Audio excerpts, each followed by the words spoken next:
Aryan try કરી રહ્યો છે. કેરી પડી રેડી કેરી હા રાખ. આ ત્રીજી પાડી. વાહ. ને તો આ અમારો સિટીમાં મોટો થયેલો. હું જોતી હતી કે આને આવડે છે કે નહીં આવડે.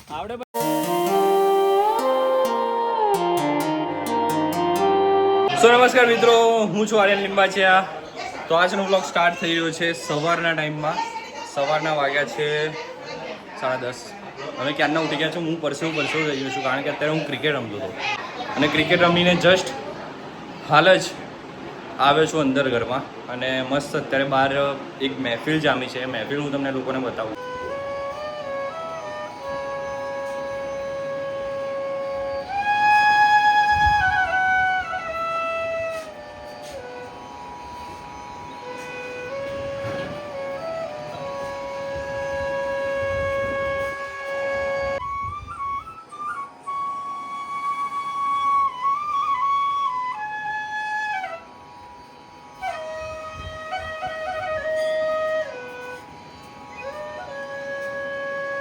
વાસુદેવ શ્રી કૃષ્ણ ગોવિંદ હરે મુરારી હે નાથ નારાયણ વાસુદેવા.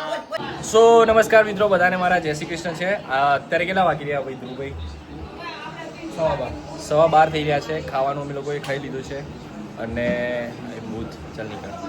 તો બસ અત્યારે બેઠા હતા અમે લોકો, વાતો ચીતો કરી રહ્યા છે, ભક્તિભાવની વાતો કરી રહ્યા છે. અને ભક્તિનું નામ આવે ત્યારે મારા એક મિત્રને હું તમને મળાવું. જો કે મિત્ર નથી, મારા મામાના છોકરા છે, પરંતુ ભાઈ કરતાં મિત્ર વધારે આગળ જાય એટલે હું એમને મિત્ર કહું છું. તો આ રહ્યા, મોઢું જોઈ લો બરાબર. ધ્રુવભાઈ નામ છે. નામમાં જ જુઓ, ધ્રુવ નામ છે ભાઈ, જે તારો બની ગયો. એટલે આ બી સફરમાં છે તારા બનવાની. આ એમના હાથમાં માળા છે, તુલસીની માળા છે. અને આ માળા ક્યાંથી લાયા? જાતે ઘરે બનાવી. સાચી વાત છે, મસ્તી નથી કરતા અમે લોકો. આ તુલસીની માળા છે અને આ માળા એમને ઘરે જાતે બનાવી છે. એટલે એવું કંઈ કામકાજ રહ્યા કરતા નથી, પરંતુ એમને બસ અંદરથી એકવાર એક ઈચ્છા હતી કે આવું કંઈક બનાવીએ.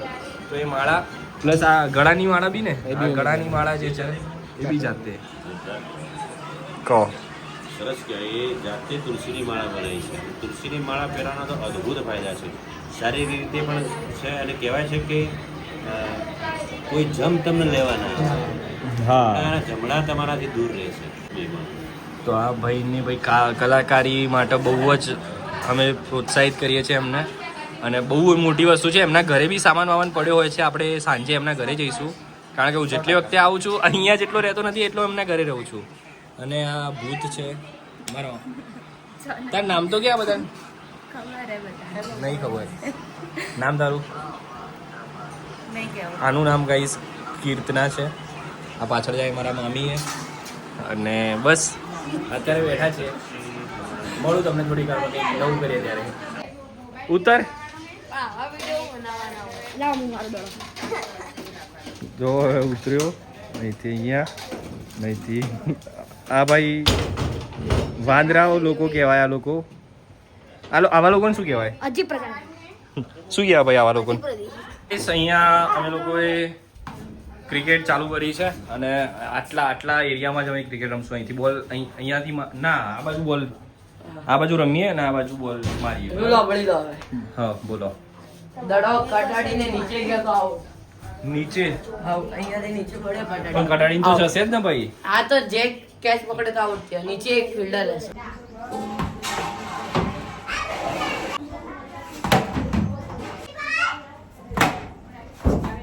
સો ગાઈસ અત્યારે વાગી ગયા છે, કેટલા વાગ્યા છે ધ્રુવ ભૈયા? હું અત્યારે ચલાવું. અત્યારે બસ 4:30-5 વાગતા હશે. અને આ અમારા ધ્રુવભાઈ છે આગળ, ઋષિ છે અને હું. અમે લોકો નીકળી ગયા છીએ ખેતરમાં જવા માટે. મારા મામાનું જે ખેતર છે અહીંયા બહુ જ મસ્ત છે. ખેતરમાં ઘોડીઓને અમે રાખીએ છીએ. તો આજે હું તમને અમારા ગામડામાં ખેતરની મોજ કરાવું. બહુ જ મજા આવશે. સો ચલો ખેતર બતાવો. સો આ અમારો ખેતરમાં જવાનો રસ્તો છે. આજુબાજુ તમને બધે જ ખેતર જોવા મળશે.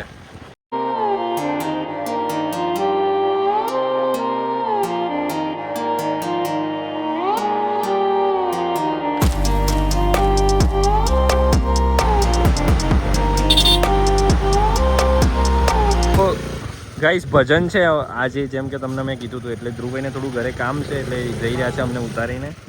અમારી ગાડી અહીંયા પડી છે અને આ અમારું ખેતર છે. અહીંયા 2 મંદિરો છે અને સામે તમે જોઈ રહ્યા છો એ આંબાના ઝાડ છે જ્યાં આપણે લોકો જવાના છીએ. તો ચલો.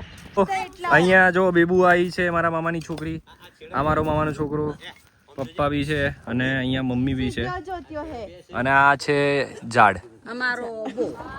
હા, અને અહીંયા થઈ રહ્યું છે કેરીઓ પાડવાનું કામકાજ. આનાથી બી કંઈ થવાનું તો છે જ નહીં. પડી કે કઈ રહ્યા કેરી પડી જો. ક્યાં પડી બતાય? ઓહો, વાહ ભાઈ વાહ. તો મમ્મીનો પ્રયાસ સફળ રહ્યો. આની કેરી એટલી મીઠી હોય છે ને, બહુ જ. કોણે પાડી? ઋષિએ પાડી. આ ભાઈએ પાડી. આ ભાઈ જો ફૂલ ટ્રાય. આર્યન ટ્રાય કરી રહ્યો છે. કેરી પડી. પડી કેરી. હા રાખ. આ ત્રીજી પાડી. વાહ. ને તો આ અમારો સિટીમાં મોટો થયેલો, હું જોતી હતી કે આને આવડે છે કે નહીં આવડે. આવડે ભાઈ. હે? સિટીમાં મોટા થયેલા, પરંતુ જે ના આ લોકોના તોલે ના આવે તું. અરે ભાઈ એનાથી વધારે છતાંય રેવા દો. એક પડી. આ અમારા ઋષિના તોલે ના આવે. એ પાડી. અરે વાહ. આ પાડી કેરી. ભાઈ બતાવો, કેમેરામાં બતાય ને. 2 લા. પાડી. આ પાડી જો. આ 2 કેરી. આ અમારો ઓબો. આ અમારો ઓબો. એટલી બધી કેરીઓ છે ને. આ તો ખાલી ઉભા વાતો જ કરે છે. જો આર્યન તો ટેલેન્ટેડ છે મારો. આ પાડી. હજી બીજી ચાલુ જ રાખજો. લાઈવ વિડીયોમાં બતાવું છું કે આ હું પાડું એ. બરાબર છે? સરસ. આપણે થેલી લઈને આયા હોત તો આ અહીંયા કૂવો છે આપણો આર્યન. અહીંયા કૂવાની અંદર પાણી એ છે.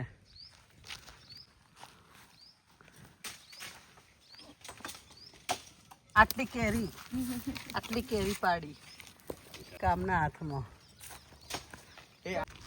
સો ગાઈસ, હાલમાં જ પાડેલી અને મસ્ત પાણીથી ધોઈ કાઢી હતી કેરી અને ખાઈ રહ્યા છીએ. ફાઇનલી ગાઈસ, અમે લોકોએ કેરીઓ પાડી, બહુ જ મજા આવી ગઈ. અને મારા ઉપર જે છે એ આંબો છે, અમારો જ આંબો છે. આ અમારું જ ખેતર છે અને અહીંયાથી કેરી પાડી અને એ જ કેરી મસ્ત અહીંયા પાણી બી લાવ્યા હતા, પાણીથી ધોઈને મસ્ત ખાધી. બહુ જ મજા આવી ગઈ. અને હવે અહીંયા ટ્રેનની પટરીઓ છે અને અહીંથી ટ્રેનો જતી હોય છે, તો અમે લોકો અહીંયા બી આવતા હોઈએ છીએ, જોતા હોઈએ છીએ, ટ્રેનો જોતા હોઈએ છીએ. બહુ મજા આવે છે. અને ટ્રેન આવી રહી છે, હું તમને લોકોને બતાવું કે કેવો નજારો હોય છે ખેતરમાં ટ્રેનનો. તો જુઓ. સો ફાઇનલી ગાઈસ, ટ્રેન આવી ચૂકી છે અને અહીંથી જશે. જોજો, આવી રહી.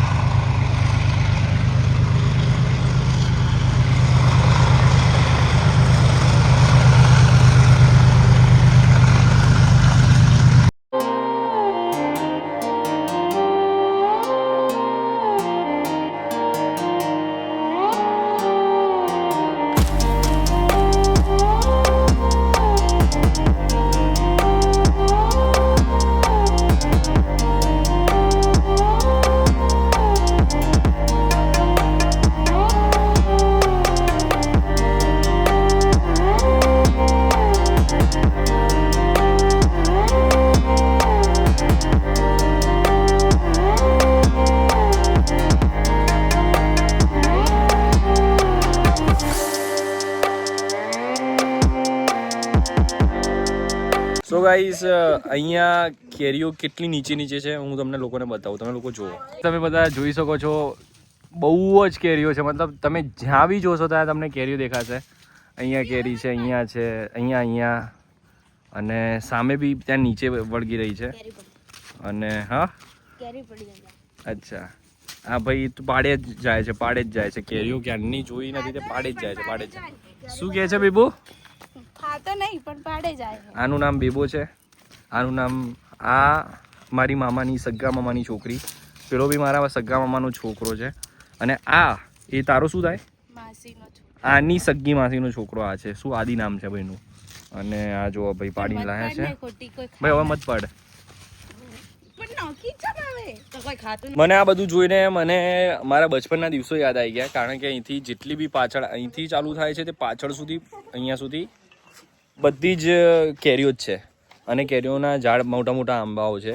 તો મને બચપનના દિવસો યાદ આવી ગયા, કારણ કે બચપનમાં અમે લોકો સાયકલો લઈને આવતા હતા. ત્યારે આ જે પાછળનો તમને રોડ દેખાય છે, રોડ નહોતો, એકદમ માટીવાળો રોડ હતો, અને અમે લોકો સાયકલો લઈને આવતા અને બપોરે મસ્ત જોડે એક નાના પેકેટમાં આપણે કાગળના એક પેકેટમાં મીઠું મરચું ને ભરીને આવતા. તો ગાઈસ હું એમ કહેતો હતો કે અમે બધા ભાઈઓ બધા અહીંયા આવતા હતા અને મસ્ત બધા જોડે કેરીઓ પાડીએ અને પછી બસ અહીંયા શાંતિથી બેસીએ અને પછી કેરીઓ ખાઈએ, કાપીને પછી મીઠું મરચું નાખીને બધા કેરીઓ ખાતા. એ વખતે તો આ બી બહુ નાની હતી. યાદ છે બધા દિવસો તને?